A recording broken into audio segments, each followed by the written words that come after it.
Am I am I in the wrong thing? 3D view full default UV editing. Oh, okay. Okay, I think this is where I'm supposed to be.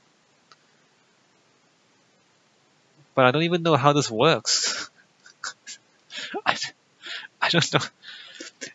Blender is like the most obscure thing for beginners, I swear. Anyway, let's just ignore all that.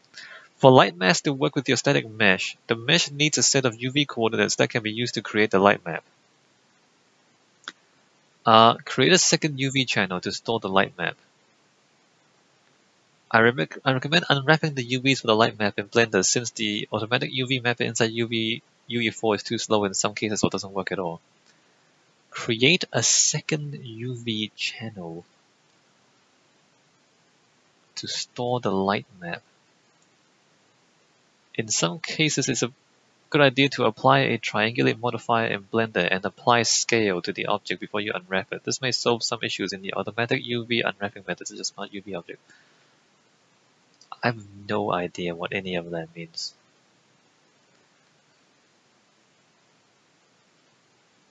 Render layers scene world object constraints modifiers object data vertex UV maps. Add a UV map. Double click to rename. I don't need to rename it.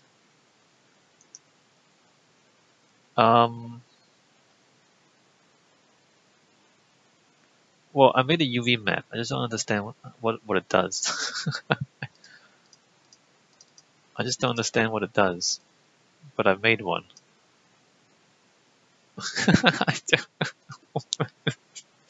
What? Don't not blog post. Create a second UV channel. Smart UV project. Default UV unwrapping. Material. Texture. And then I can't see what's back there. Do I need to make this wider? Okay, let's make this a little wider. Physics. Particles. Okay, so modifier. UV wrap. UV project.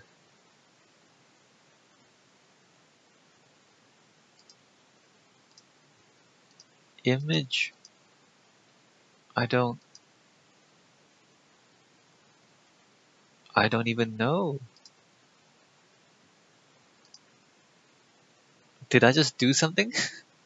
What did I actually do? UV normal edit.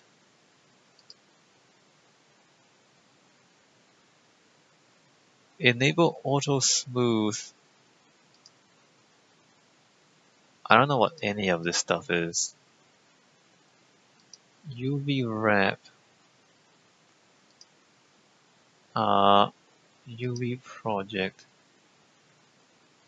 From to objects must be set. What does that even mean? No, I'm gonna close that. Wait a minute. UV project.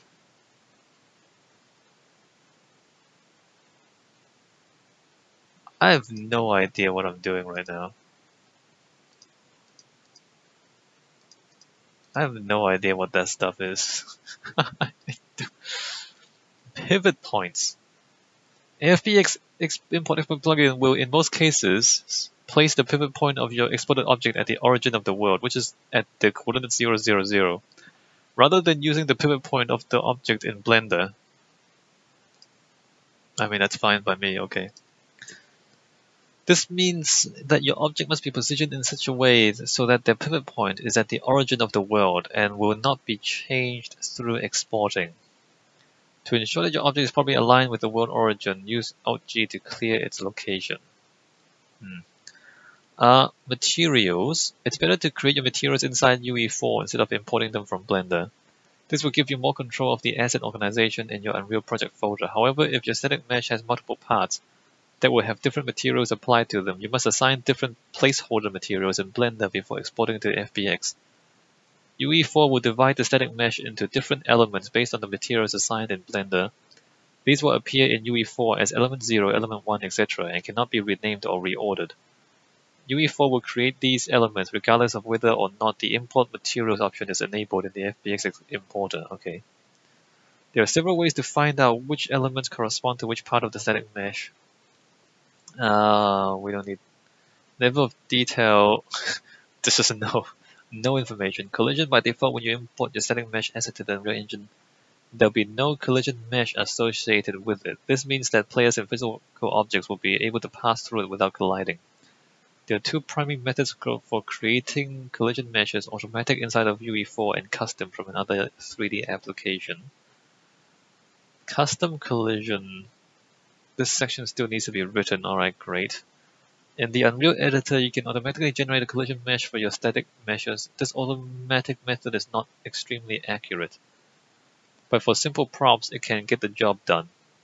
For more complex props where collision matters, it is suggested to use the above custom collision method to create your own collision meshes.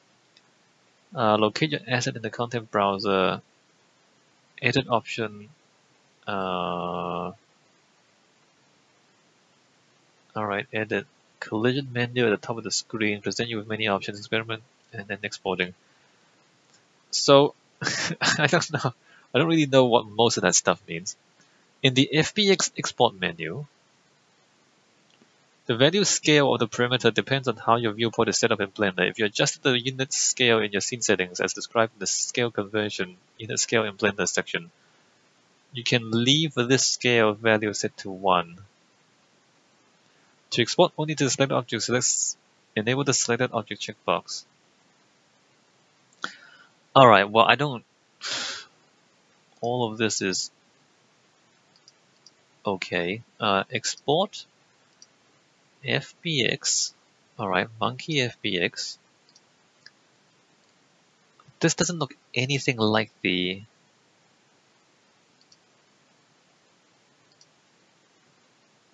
scale 1. This doesn't even look like this. Apply modifiers, smoothing face, include animation, actors, default take, optimize keyframes. Apply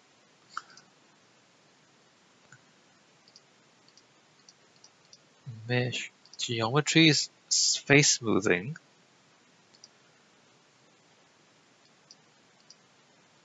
I mean, we don't have animation, so I don't want to do that.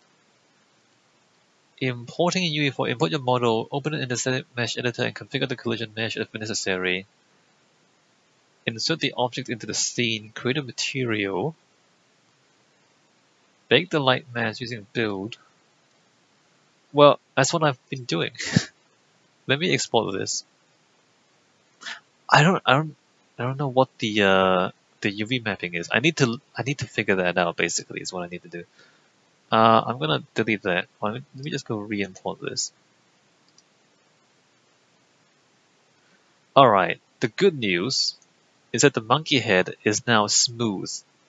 Remember how it was we smoothed it in the in Blender? It now appears smooth, although you can still see the polygons, of course. But the stuff between the polygons, like it's kind of smoothed out. So if I build, the question is, does it do the lighting correctly?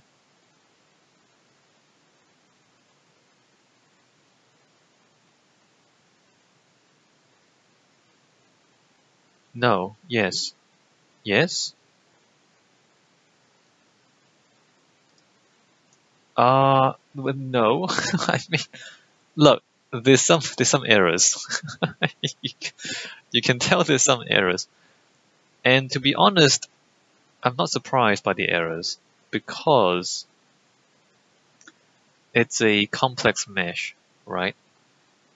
But aside from the errors, which are unfortunate, aside from those, it's kind of okay, right? Also, we don't have a Let me put in volumes, light mass importance volume. Let me put one of these things in. Because I think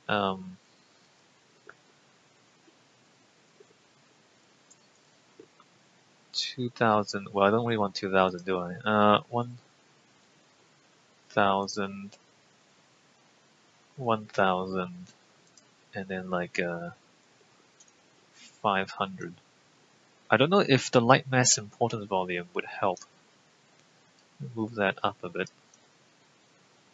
Just make sure that everything is inside the box. Alright, so does this help?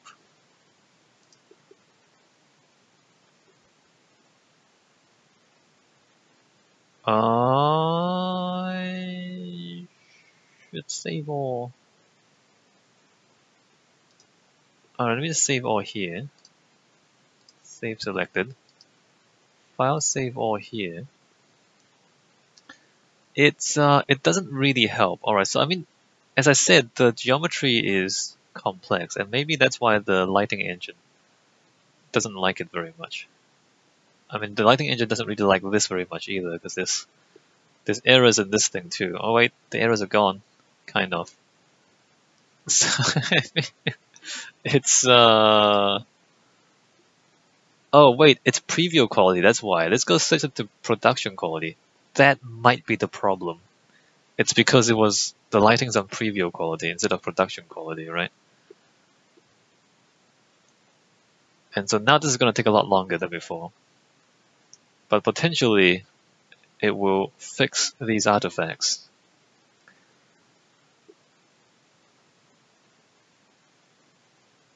Alright, what did it? No, it didn't fix the artifacts. Well, given that it didn't fix the artifacts, we might assume then that it's got something to do with the UV unwrapping back in Blender, which I don't really understand. I just kind of click some buttons. I mean, some of it works and some of it doesn't. Let me just launch this.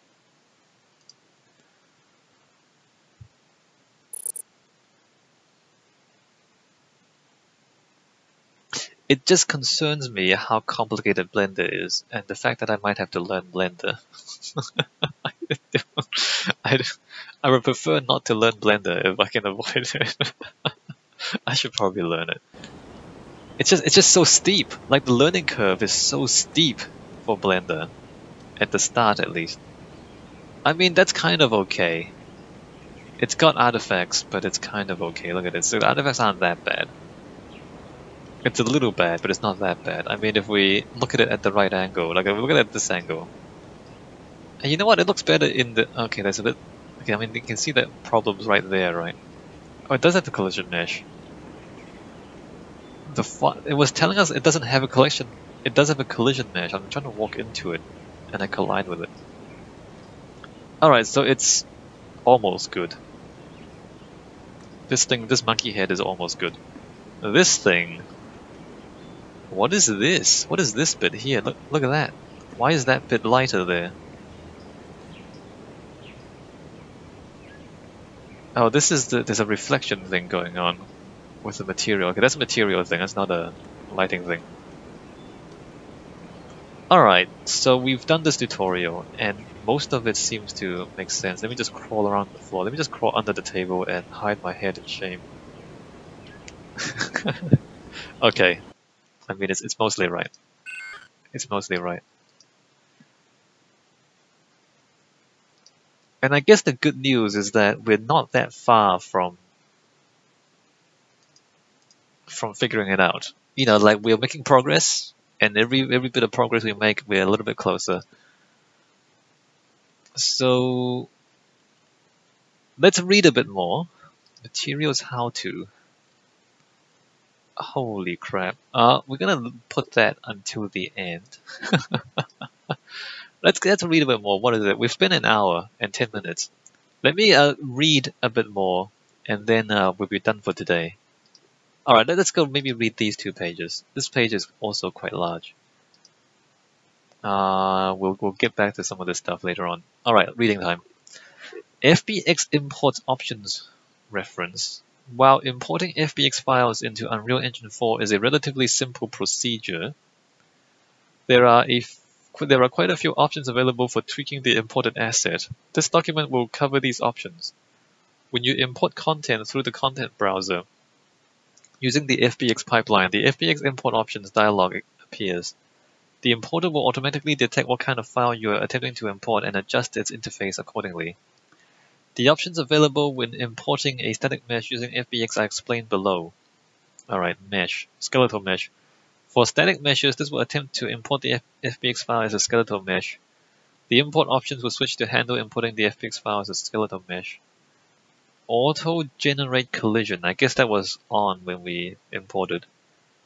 This would not be used if custom collision is detected in the FBX file. Whether to subdivide the incoming FBX mesh surface. Static mesh level of detail group. Dropdown allows you to choose the LOD group to which the mesh will be assigned. Mesh LOD objects define the default level of detail settings, light map resolution, and permit global overrides. I don't think I'm gonna use LOD anytime soon, right? Vertex color import option. If enabled, vertex colors on an existing mesh are replaced with the vertex colors from the FBX file.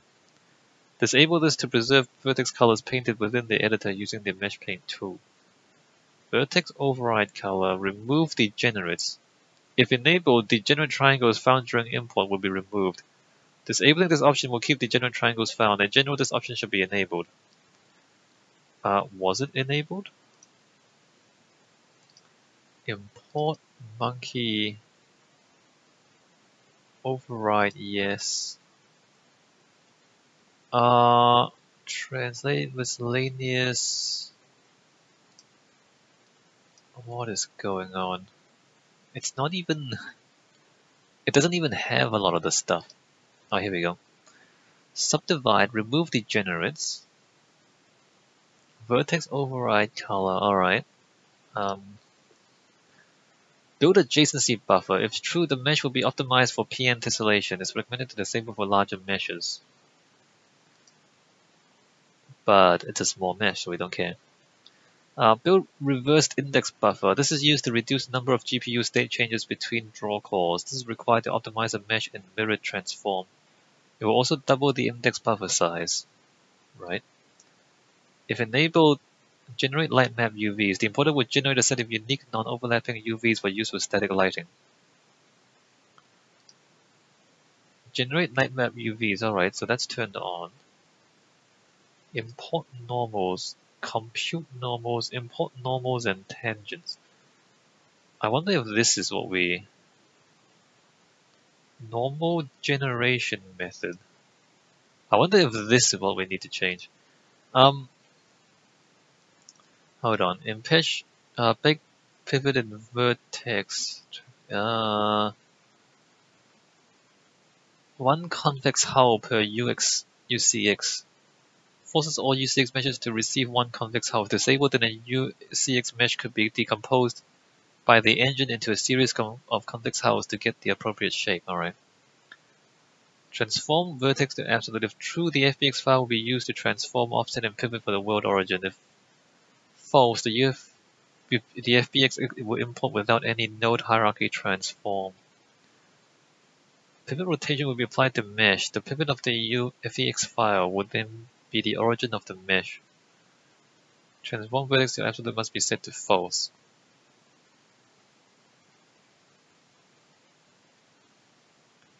Okay. Import mesh level of detail, not useful. Normal import method. This import option adjusts how normals will be handled. Compute normals.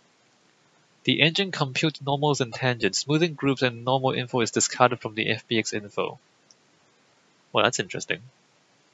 Import normals. The normals are imported from the FBX file. Tangents are computed by the engine. The normals and tangents are imported from the FBX files and nothing is computed by the engine. Maybe I need to change to that one.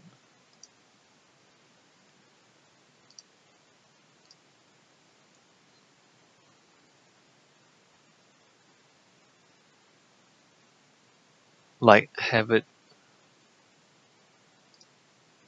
receive all the normals and tangents from the FBX file instead of having the engine computed, right? So it imports the normal and then computed the tangents. Let's just try these. The options you choose between make t-space or built-in normal generation method. I don't even know what that means. Combined meshes. If enabled, all static meshes contained in the FBX scene are combined into a single static mesh. Skeletal mesh options. Not going to use skeletal meshes. Animation. Probably not going to use animations anytime soon. Transform. Miscellaneous, convert scene. That's not important. Material options. It's recommended that we make materials in the engine anyway, so it's not that important. Naming rules. Static mesh.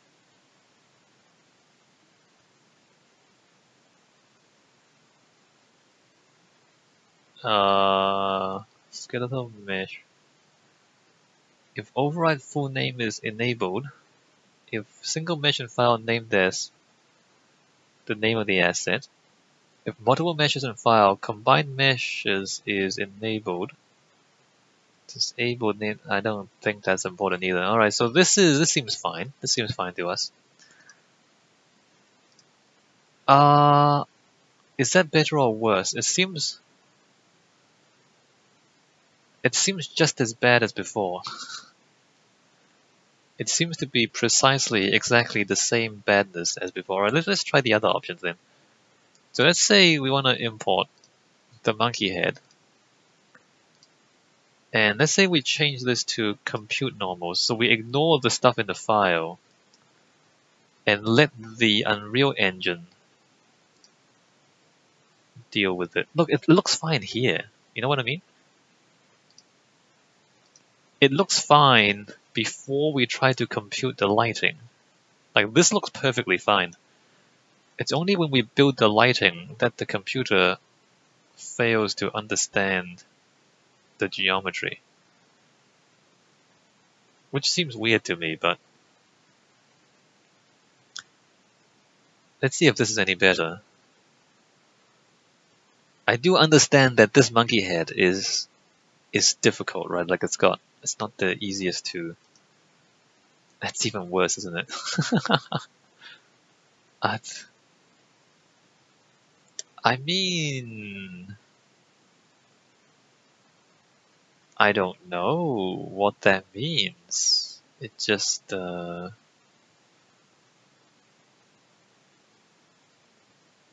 is awkward. You know what?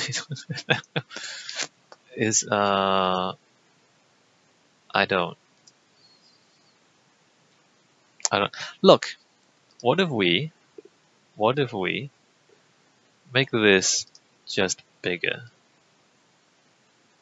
What if we just make it bigger, right?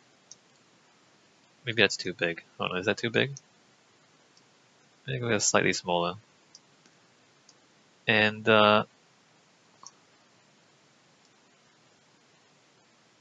like, would it be easier if it was bigger? Would the computer find it easier to compute if the monkey head was bigger? So if I do this and build, will we have the exact same errors, or would the computer find it easier to compute? Or alternatively, if we make it smaller, would the computer find it easier to compute? I don't know.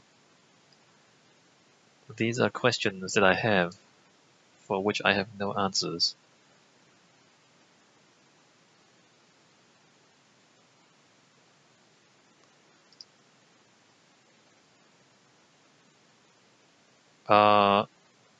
Did the computer crash? Okay, it didn't crash. It is worse than before. Well, it's quite similar to before. I don't know if it's worse or if it's better. It seems about the same. It seems about the same. What if I scale it down then? What if I make it smaller than before? And then build that.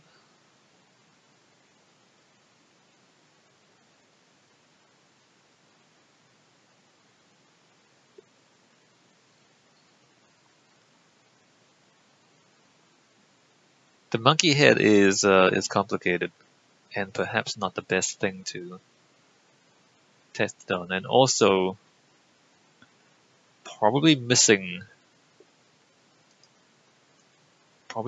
certain data. It seems better than the big one. Smaller head seems less broken than the big head. Anyway, it's probably because the geometry is whack. Alright, so we need to figure out how to do UV mapping in Blender. We just need to figure out Blender overall. And that might solve our problems with the monkey head later on. And alright, let me just read a bit more about Unreal 4 Engine 4 terminology. Alright, this page is dedicated to describing the commonly used terms when working with Unreal Engine 4. For example, if you find yourself asking questions like, what is an actor? What is a component? What is a pawn? What is a pawn? This page will highlight and provide descriptions for those types of questions and more. Once you have an understanding of what each term means, links are provided for more documentation and guidance on working with them. Projects. A project is a self-contained unit that holds all the content and code that make up an individual game and coincides with a set of directories on your desk. For example, in the image below, the hierarchy tree of the content browser contains the same directory structure found inside your project folder on your disk. Right. So a project is just a folder with everything in it. Although a project is often referenced by the uproject file associated with it, there are two separate files that exist alongside each other. The uproject is a reference file used to create, open, or save a file, whereas the project contains all of the files and folders associated with it. You can create any number of different projects which can all be maintained and developed in parallel. Both the engine and editor can easily switch between them, and which will allow you to work on multiple games at once or have several test projects in addition to your main game project. Alright. Objects. The base building blocks in the Unreal Engine are called objects. Object-oriented game design. And contain a lot of the essential under-the-hood functionality for your game assets. Just about everything in Unreal Engine 4 inherits or gets some functionality from an object. In C++, uObject is the base class of all objects. It implements features such as garbage collection, metadata, support for exposing variables to the Unreal Editor, and serialization for loading and saving. Right. It's funny to me that they put garbage collection at the top of the list. I mean, from a programming standpoint, I guess that's a good thing. Classes. A class defines the behavior and properties of a particular actor or object used in the creation of an Unreal Engine game. Classes are hierarchical, meaning a class inherits information from its parent classes, the classes it was derived or subclassed from, and passes that information to its children. And classes can be created in C++ code or in blueprints. So if you're into programming, then classes will become important. Not sure if classes are important for me and for what I plan to do. Actors. An actor is any object that can be placed into a level. Actors are a generic class that support 3D transformations such as translation, rotation, and scale. Actors can be created, spawned, and destroyed through gameplay code, C++, or blueprints. In C++, a actor is the base class of all actors. There are several different types of actors, and some examples include static mesh actor, camera actor, and player start actor. Right. So objects, classes, and actors, they're pretty much the same thing, but not. It's just, they're kind of the same things, but not. Yeah. actors are objects that you place into a level. You know what I mean? So it's like, well, what's the difference between an actor and an object? All right, components. A component is a piece of functionality that can be added to an actor. All right. Components cannot exist by themselves. However, when added to an actor, the actor will have access to and can use functionality provided by the component. For example, a spotlight component will allow your actor to emit light like a spotlight. A rotating movement component will make your actor spin around, or an audio component will make your actor able to play sounds. So this reflects the object-oriented nature of the whole thing, right? Like you're plugging things into other things. Like you have actors, you can plug components, plug a bunch of components into your actor, and then you're gonna use your actor to do stuff. So everything is like it's modules all kind of jammed together into things. And you put actors into the level, and then anyway. So maybe it's supposed to be intuitive. I don't know if this is intuitive for any of you guys. Pawns are a subclass of actor and serve as in-game avatar or persona. For example, the characters in a game. Pawns can be controlled by a player or by the game's AI in the form of non-player characters. So pawn is basically a controllable character, or a controllable actor. When a pawn is controlled by a human or AI player, it is considered as possessed. Conversely, when a pawn is not controlled by a human or AI, it is considered as unpossessed. Okay. So, I mean, and this is differentiated from actors that you can't control, right? Like boxes or like geometry. Like if there's a static mesh of a tree, there's no AI controlling the tree and there's no player controlling the tree, so that's just an actor, a static mesh actor. Characters. A character is a subclass of a pawn actor that is intended to be used as a player character. The character subclass includes a collision setup, input bindings for bipedal movement, and additional code for movement controlled by the player. Alright. Bipedal movement though, so they assume that your character is bipedal. And not like a pig or a duck.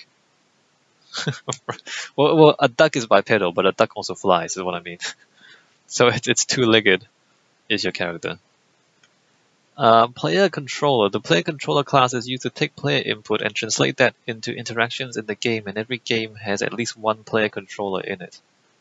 A player controller often possesses a pawn or character as a representation of the player in the game, but not necessarily, right? So if you're playing like a board game, if you make it like checkers in Unreal Engine 4, then there wouldn't be a pawn for that player controller, not necessarily. Or if you have like a point and click adventure, well, actually a lot of point and click adventures have players, but you're not really directly controlling the body. You're more like, so a point and click adventure, you got to think about it, right? Are you the little animated guy walking around the screen, or are you the camera and the mouse cursor? I think it's more correct to say that you're the camera and the mouse cursor, in which case the person walking around on the screen in a point and click adventure is not actually you from a game design perspective. From a game design perspective, you, the player, is the camera and the mouse cursor, right? Anyway, the player controller is also the primary network interaction point for multiplayer games. During multiplayer play, the server has one instance of a player controller for every player in the game, since it must be able to make the network function calls to each player. Each client only has the player controller that corresponds to their player and can only use their player controller to communicate with the server. Well, that's good. That's like anti-cheating support built in. That's good. AI controller. Just as the player controller possesses a pawn as a representation of the player in the game, an AI controller possesses a pawn to represent a non-player character in the game. By default, pawns and characters will end up with a base AI controller unless they are specifically possessed by a player controller or told not to create an AI controller for themselves. Right. Brushes. A brush is an actor that describes a 3D volume that is placed in a level in order to define level geometry, referred to as BSPs, binary space partitioning, and gameplay volumes. Typically, you will use BSP brushes to prototype or block out your levels for gameplay testing.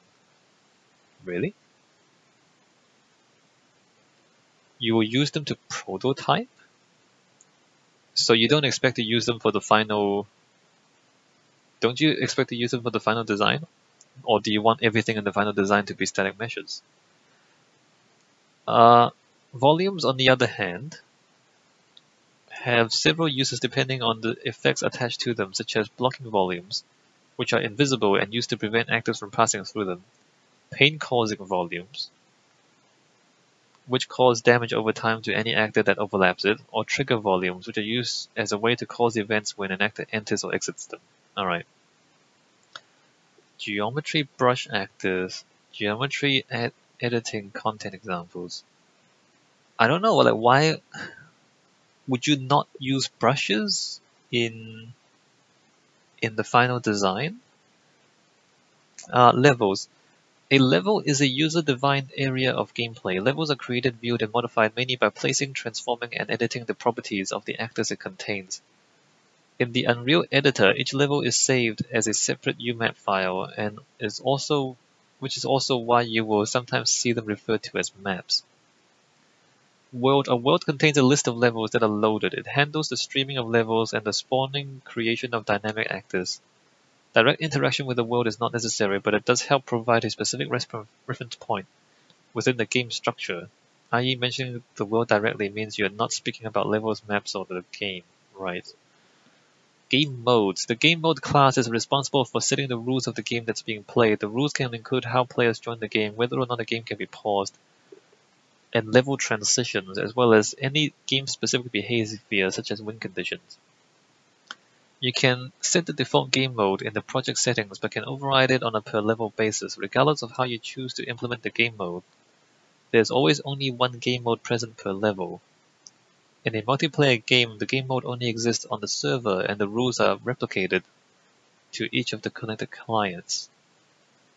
Game states. The game state contains the information that you want replicated to every client in the game, or more simply, it is the state of the game for everyone connected. It often contains information about game score, whether a match has started or not, how many AI to spawn based on the number of players in the world, and other game-specific information. So this is basically the initialization variables, is game states. For multiplayer games, there's one instance of the game state on each player's machine, with the server instance being the authoritative one, or the one that the clients get their updated information from. Player states. Player state is the state of a participant in the game, such as a human player or a bot that is simulating a player. Non-player AI that exists as part of the game world would not have a player state. Okay. Example data that would be appropriate in a player state include player name or score, their current level or health, or whether they are currently carrying the flag in the Capture the Flag game. For multiplayer games, player states for all players exist on all machines, unlike player controllers, and can replicate data from the server to the client to keep things in sync. Right. Alright. So that's good as far as it goes. Editors we don't need to look at right now, I don't think. We should look at Paper 2D Sprite Editor. In fact, we don't. I don't think we... Oh, wait. There's a static mesh editor. Preview the look collision UVs as well as set and manipulate the properties of static meshes. Actually, now that we think about it, what if we double click here? Loading the monkey. I actually might want to go back to re-import. Look at this thing. As far as I can tell, the UV is fine there. Hold on, let me just close that. Let me go import the monkey. Let me switch this back to import normals. What if I go built in instead of the other one? I just want to try these different options until I find something that... I mean, it's quite possible that none of this stuff will work.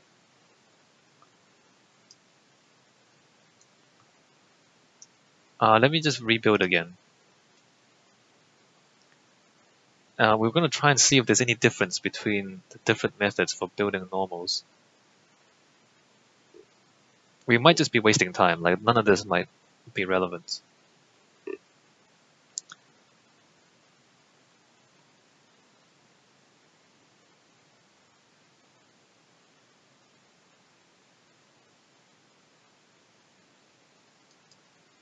Nope, it's still broken as anything. It's utterly broken. Look at that. Like, why is that?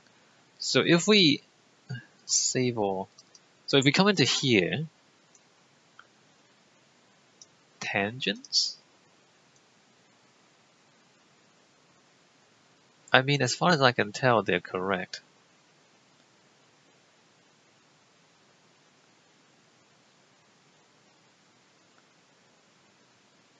Not normals,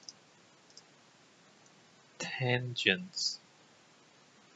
Maybe the tangents are the problem.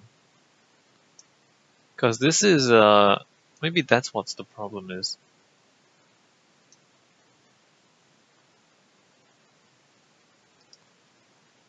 UV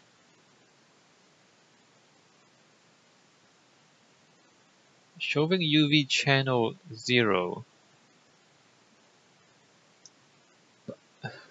Do we have UV?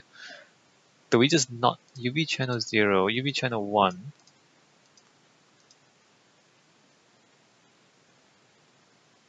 Is that the problem? It's just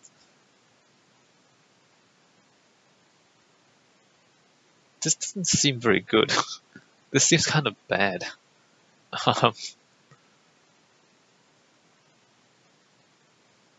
Oh wait, there's overlapping. Look at that. That stuff overlaps. Is that the problem because that's overlapping? How do I...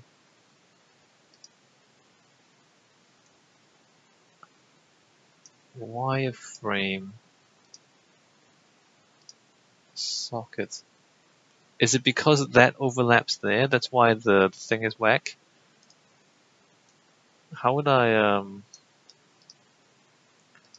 bounce collision? Oh, the collision is pretty good. The pivot is there. How would I edit the UV channel?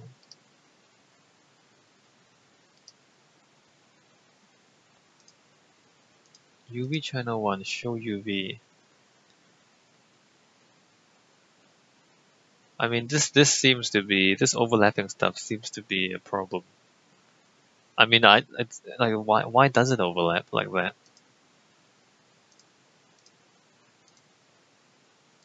Blender, UV project.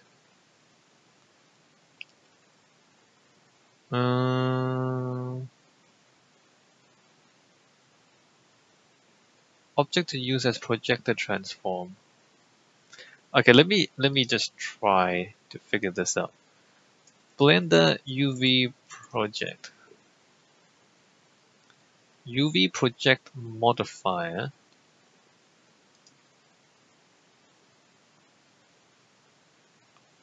Okay. The UV project modifier acts like a slide projector. It emits UV map from the negative z-axis of a controller object such as an empty and applies it to the object as the light hits it. It can optionally override the object's face texture. That's not what I want. That's actually not what I want.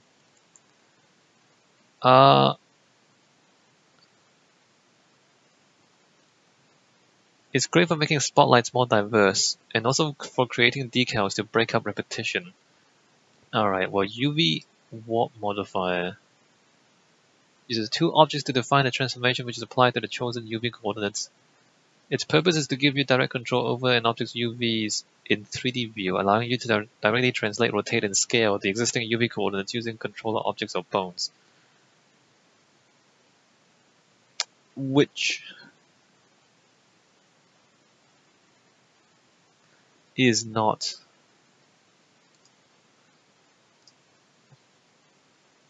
Not really. Blender UV. Blender 3D Noob to Pro. UV Map Basics. Do I really want to read this? We'll use a sphere for the demonstration. Delete the initial cube, draw a sphere, mark a UV seam. In edit mode, select a ring of vertices around the widest part of the sphere, the equator if you will.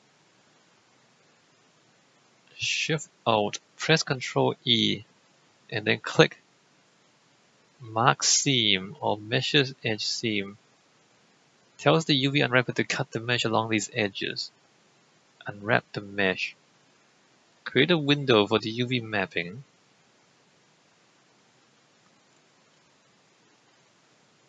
Huh.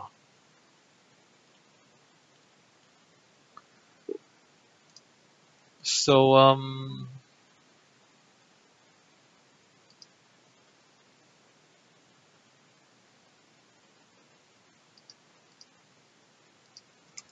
I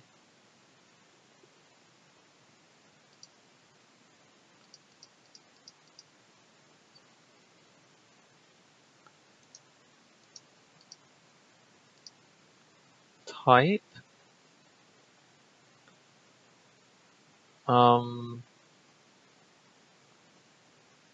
modify simulate generate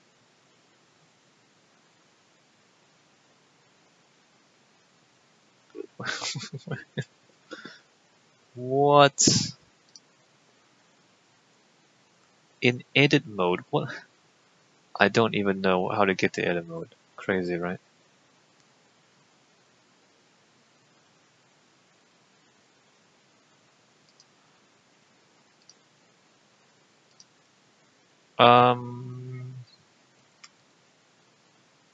Scene Blender render default UV editing.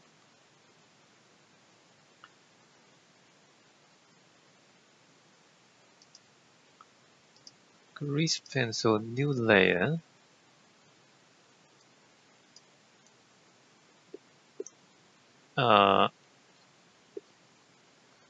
Object mode, edit mode. What if I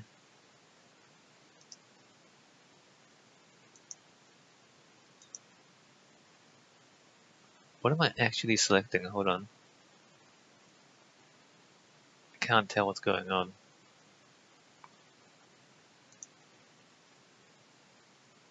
Okay. Control. What does that do?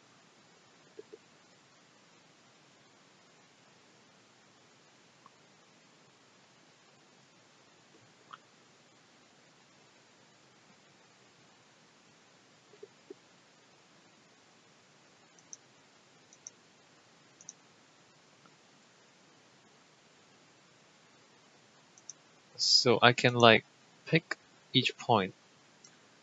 Edit mode. Shift Alt. Press Ctrl E and then select Mark Seam. Or select Mesh Edges Mark Seam.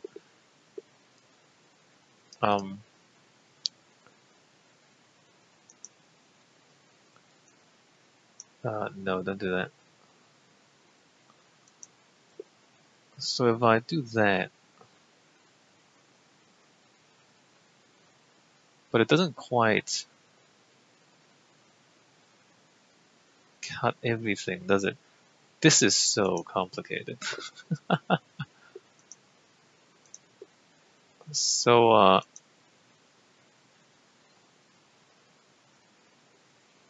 do that.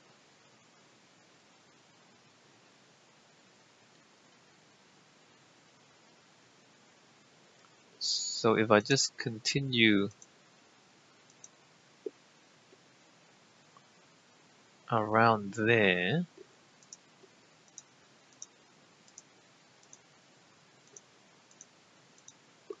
Like, what if I like mark this as a seam, right?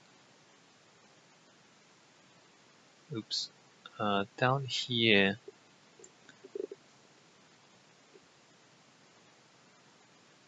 And down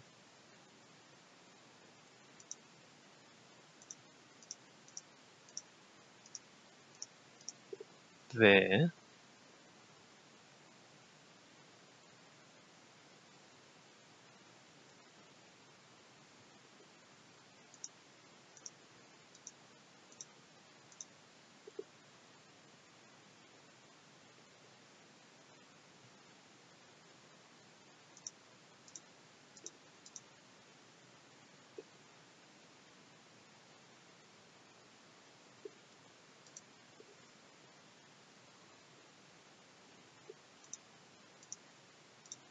So we take that.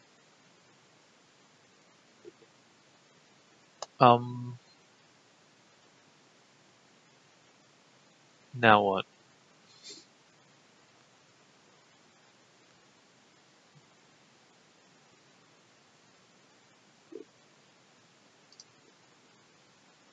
Mesh edges mark seam. This tells the UV unwrapper to cut the mesh along these edges, these edges.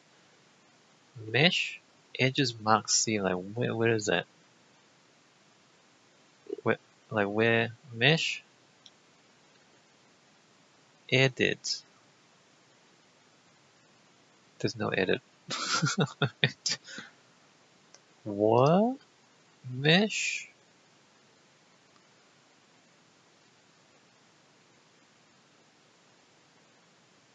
Clean up normal. UV unwrap. Unwrap. I'm not sure that did anything. UV unwrap. Light matte pack? Pack each face's UVs into the UV bounds. Smart UV project. This group projection unwraps the selected faces of a mesh. Can be used to unwrap selected faces or all faces. This is the select.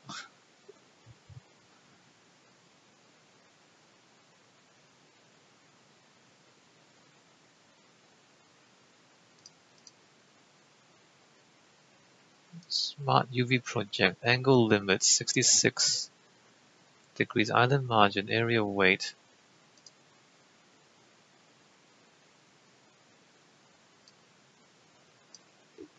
But I don't know what that means. I don't know what any of that means.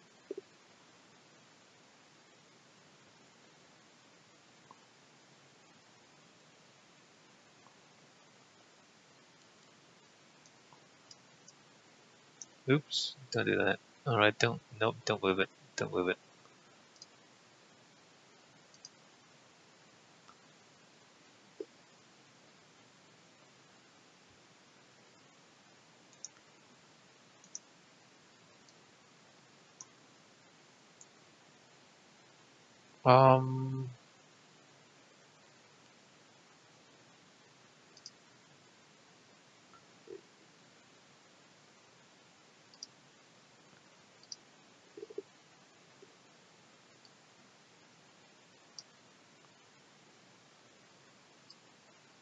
I don't know.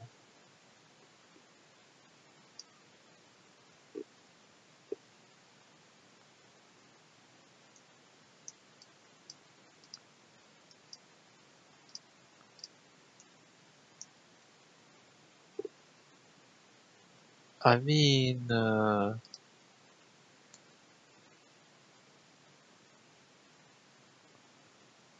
reset.